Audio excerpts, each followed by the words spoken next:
RogueCast, episode 25, and I know that Big Tommy isn't here, and we're supposed to have some big 25th week anniversary party going on, but you know what? Since Big Tommy's going to be in next week, we're going to do it then. Sounds good. Yeah, we're excited. Yeah, it's going to be an interesting 26th anniversary special. The 26th. Only on RogueCast do we actually celebrate the 26th. Well, who really counts the first 25 weeks anyway? Yeah. I'm T.R. Love. And I'm Adam Carroll. And this is RogueCast.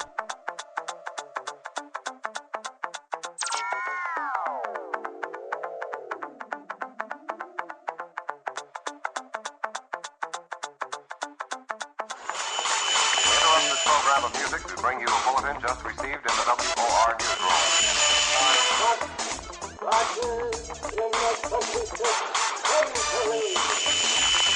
Oh, the humanity and all the presidents meeting around here. By May, at this early hour in the morning, recapitulate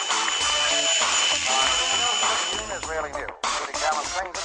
From sci-fi to music, computers to entertainment, nothing is off limits.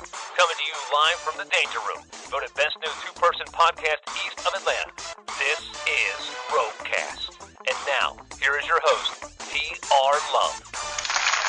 Well, this is our second try at this one, so... Yeah, this is, official. Well, I don't know if anybody should know, but we were trying to save the program, save as, and something happened. My computer crashed. And we love computers so much, but I believe we were we kind of winged it the first segment. We talked about Snakes on the Plane. We're both going to see it tonight. We're going to go see Snakes on the Plane. Excited to see Snakes on the Plane. Yeah, really terribly excited, extremely excited. Yeah, we were talking about how we talked about the movie. We talked about how we had so much good stuff. It's just a shame that nobody was here to hear it because we talked about that we both were looking forward to it being funny.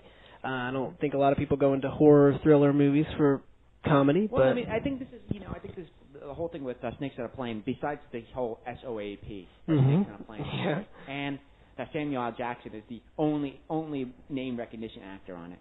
Well, yeah, the only top billing person, and the fact that it's already a cult movie and it hasn't even come out. And usually cult movies are at least years before they. Well, and they're for movies that don't do well at the box office. And this movie, in my opinion, is going to kick everyone's butt this weekend. Well, comparing this to, we might have done the movie special too early for the sleeper hit of the year. Maybe, yeah, we probably did. But I still think that The Devil Wears Prada was the sleeper hit because no one was predicting that movie. And I think people were on this movie, even if it had got really bad reviews and really crappy editing. People were going to go see it. Yeah, and the other thing was they were already making their own scripts for the plane using the mock-ups of Samuel L. Jackson, and short films about how bad it is.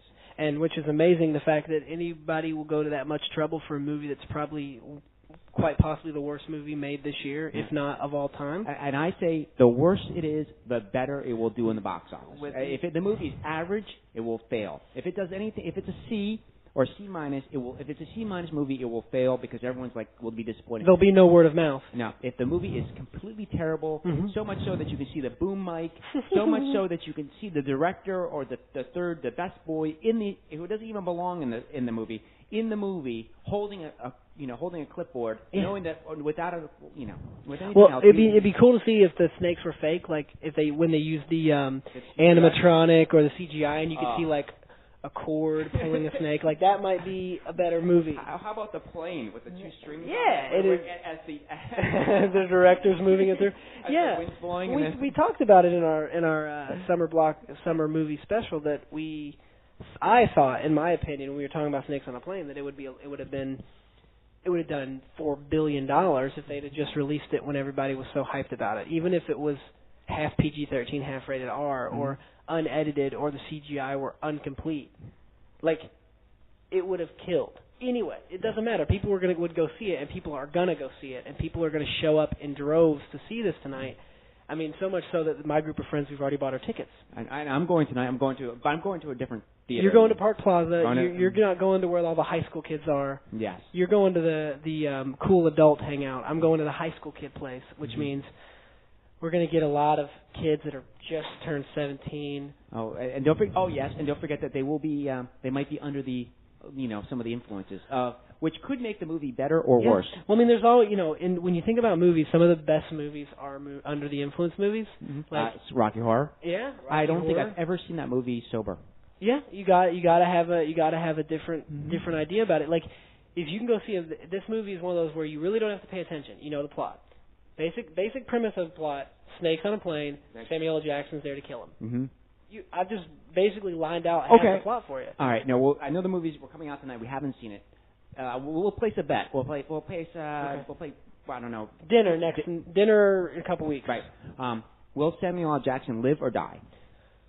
Ooh, it's a tough bet. With movies these days, they tend to kill off everyone. Yeah, I think it's going to be. I think he'll live, and but in my opinion, the ending is going to be a snake survives.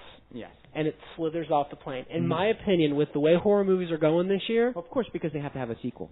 Yeah, and exactly. But the only bad thing is the sequel will be like a straight to DVD, no Samuel L. Jackson. So it's possible they could kill him off. Yeah. What was the other thing? Do you think the snakes will be smarter than the entire crew aboard the airplane? I think so. Yeah, I think the snakes. I think it will be Einstein. Mm-hmm. And then. But Samuel L. Jackson's a little bit ahead of the snakes because he's obviously going to kill them. Right. Then we'll have then the snakes. The snakes, and maybe in the middle with the snakes, flight attendant or smart passenger. One flight attendant will be really smart. And we'll figure out and then maybe like a passenger that aids. Yeah. There's always three people. Mm-hmm. The main character, the hero, which is Samuel L. Jackson, and then a person that's working on the plane that knows like a secret place to hide or where they put extra fuel or something like that, and then there'll be a passenger who accidentally brought a gun in his carry-on bag or something. No, the hairspray. So they can light the hairspray and the lighter. We did talk about the MacGyver character, and that's possible that it will be the MacGyver character because he will be the one to save it all. And you know what? Yeah, and it'll end up like Samuel L. Jackson's like almost to death, and there's a big snake on him, and it's wrapping around him, and this MacGyver guy will come with like a... By the way, in another day we'll be talking about this movie, and we'll be completely wrong. Yeah. It'll be a comedy. A teenage comedy with sex on a plane, and there will be no snakes. It's just a way to draw you in. All the trailers. Well, don't forget that they have to have sex just before they die, because that's the rules. That is a horror movie rule. Mm-hmm. That's what we should. Wes Craven did that beautifully in Scream. Remember that? Yeah. Was it Scream or was it? Every movie he's ever made that's a teenage horror movie, and Scream was a great movie for that. Yeah, we should have. You know what? When we were thinking about, we should have talked about the sex scenes before death on horror movies. It's a fantastic segment. Maybe the 26th anniversary? The 26th anniversary. Sex scenes in horror movies? Mm-hmm. What, the best ones. The best ones, and were there any sex scenes where a person lived afterwards? Okay. Write to us. Go ahead and tell them. Write to us. Okay, you can write. Go ahead and tell us your new email address. My new email address, adam@RogueCast.com. My name's spelled ADAM. It's pretty simple. And I'm TR@RogueCast.com. And write to us if you are listening what your favorite teen horror, it has to be a horror or a comedy horror, like a scary movie kind of thing, sex scene before a character dies. And if you know of any movie in which a character has sex and doesn't die, let us know. Or you can write to Big Tommy at RogueCast.com. All of these are at RogueCast. TR is pretty easy. Adam, my first name, and Big Tommy. Big Tommy. And don't forget that all the links are there at RogueCast.com. RogueCast.com. Go to RogueCast.com, answer our survey, fill it out as many times you want. It doesn't matter. Buy some shirts. Oh, yeah. The T-shirts are awesome. And you should go to the MySpace pages that are listed and become our friends. Has MySpace just completely exploded into being everywhere? Yes. I was watching television the other day, and they had It's Always Sunny in Philadelphia, which was a big thing for MySpace because that launched that TV show. Right. Because I'm thinking, and some guy, my roommate goes, he goes, does everyone have a MySpace? And I'm like, you have no idea that MySpace is free. Yeah. Completely free, and they're getting free publicity out of the whole thing without having to pay for a dime. None. And then there's actually musicians that are real musicians. Not sometimes they have fake pages, but musicians have pages, actors have pages, companies have pages, and it's bars have pages. Bars have pages, and it's a quick way for a kid to get on the internet and say, I'm friends with this local pop star. Yeah. And then the local pop star releases an album, and then the kids go out and buy it, and then MySpace kills it. I mean, think about, I think there's like 3 or 4 artists that have come out with just CDs this year. Tila Tequila? Yeah, because of MySpace. Yeah, she's like the number one star. She's like the number one MySpace. Downloaded. The most downloaded person music-wise on MySpace. And you're thinking, you're dealing with like all kinds of mainstream rock bands. Yeah. Fantastic. MySpace is a beautiful thing, and it's also a very unsettling thing. Me and a friend, I work with a guy at a TV station, WHHITV.com. It's WHHITV.com. Which the links will also be on RogueCast. The links will be on RogueCast. But we were working together, and he was checking his MySpace page one time, and it's actually kind of controversial. They have all those like dating and sexual websites, like TrueLove.com, and it's always like a picture of like a half-naked chick. Yeah, well, she's very young and innocent. Very looking. young and innocent looking, and like kids. I mean, like I think you don't have to be a certain age. No, they've now. What do they start doing? That if you get 16 and 16? you have to be 16 to 18, and you can't link with anybody over 20 or something like that. Which is weird. Yeah, but you know why? Rules. But why can't I just start a site? Why can't I just start a site and say that I'm 16? Exactly, and that's the point. Like I have friends that are 13, 12 years old that like from my hometown that I'm friends with on MySpace to keep in touch. And they're definitely not 16, but they're definitely on MySpace. Mm-hmm. Well, I mean, the thing is that you're supposed to say that, that your age, whatever, you're supposed to tell them your age, and then, but who says, do they have the MySpace police that come by and check your age? Well, you have to, like, copy your birth certificate and fingerprints. Right. And but that's normal for any website, really. Yeah.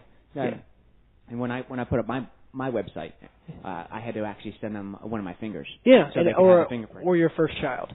It's a very MySpace is getting very very technical. For if you're married, you have to give your first baby up. Mm-hmm. Well, yeah, if you're married, you can't have a MySpace page. No, because it's illegal. It's illegal. It's illegal. So if when I get married, mm-hmm. when I get married, I will have to take my MySpace page down. Yeah. I guess the minister will say, do you, Adam, hereby promise your MySpace to remove your MySpace page? And I'll have to accept, or I can't sign the wedding thing. So yeah, I guess MySpace Does it work for the girl too? Does she have to give up her? No. Girls don't ever have to give up that kind of stuff. Anything. They never give up anything. The only thing they give up is their last name. And that's not even true. And that sometimes isn't guaranteed. Because I know people who are married who have the same last name. And their last name, it's not even hyphenated. It's still the same name. Well, if you're famous, I guess you're welcome, allowed, but... Or infamous. Famous or infamous. Either way, you get to keep your last name. It's a rule in the wedding handbook. I don't know if you've read the wedding handbook, but... I am sure that somebody will write to us and tell us there is a wedding handbook. And then we'll put it on the website, www.RogueCast.com. Drop on by and check out the wedding handbook. Maybe we should find if there's rules for dating like that. Remember when we did the rules for shotgun? Well, I'm sure rules for shotgun. I'm sure that had to be one of the funniest episodes we've ever done. Yeah, and you know what? There are rules for when I was in college. There are rules for a lot of things. They have the Miss Manners book where you have rules for manners for women, and I'm sure that they have it. And if you know of it and you've seen it, or you have a link to it, write to our email addresses there at the beginning of the episode. Write to RogueCast. Go to RogueCast.com. Drop us an email. Let us know, because we will definitely talk about it. And you know what? If you leave your name on the back end, we'll say your name on the air. And don't forget, you also get the newsletter too. Oh yeah. And see, the thing is, that's an important thing. And we've been chocked full of advertisements for different places today. So. All right. Let's in the next segment, we are going to completely wing it again. Oh, we'll talk about in the next segment about warning labels and how I hate them. Warning labels and how you hate them, and hopefully this will save. Thanks for listening to another fine episode of RogueCast. For more information on the topics, guests, or hosts from this show, please visit RogueCast.com. The content of all segments of this show is copyrighted by RogueCast.com 2006.